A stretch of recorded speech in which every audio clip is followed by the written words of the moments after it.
Kaixo, ongi etorria, laugarren ariketa irakurri dezunean eta planoa edo mapa ikusi dezunean, jakingo zen dut, hemen ez dala eskalarik agertzen, hori da eskatzen digutena, eskala, bai grafikoa eta bai zenbakizkoa.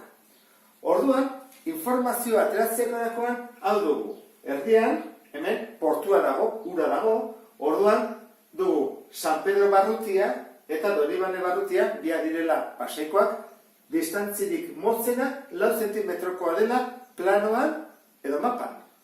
Eta bestetik, errealitatean, distantzia 120 metro dela.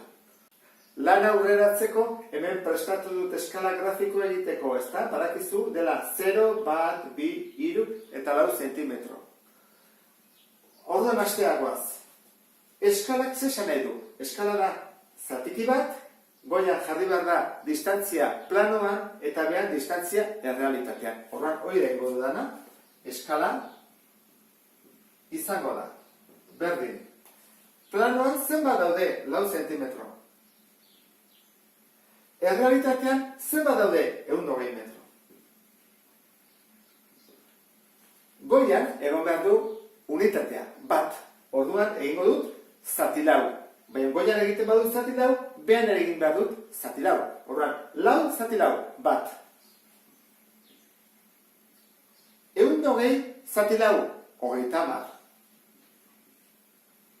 Orduan, lortu dut. Hau izango da eskala grafikoa. Zentimetro bakoitza zenbat den. Hemen, 30 metro. Orduan jarriko dut. Hau izango zeteke 0, gero, 30, 60, 80, 120. Zer dira? Metroak. Orduan, eskala grafikoa egin dut. Oan, zenbakizko eskala behar dut. Zenbakizko eskalantzat behar dut goian zentimetroak baldin badira, behan ere zentimetroak. Unitate berdina jarri behar dut. Orduan, egingo dudana da bat utziko dut bat, eta 30 hauek metroak zentimetrotara pasa behar dut. Ez dakit gogoratzen zera, uste baietz, horrela dagoela ezta? Metrotik dezimetroa eta zentimetroa pasata lortzen dut. Beraz, 2 pauso, beraz, koma, 2. 30 baldin badira, bat, 2. 3000. Orduan, hau izango da zenbakizko eskala. Jarriko horrela, bat, 2 punto, 3000.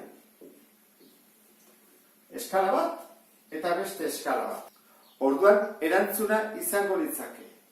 Bat, zati, 3000. Hau eta hau, badakizue, balikidea dela. Eta bestetik, erantara jarriko genuke, eskala grafikoa. Azkenean, zer esan nahi du? Holako zentimetro bat, planoan, errealitatean direla 30 metro. Eta honekin bukatzen dut. Beste bat arte,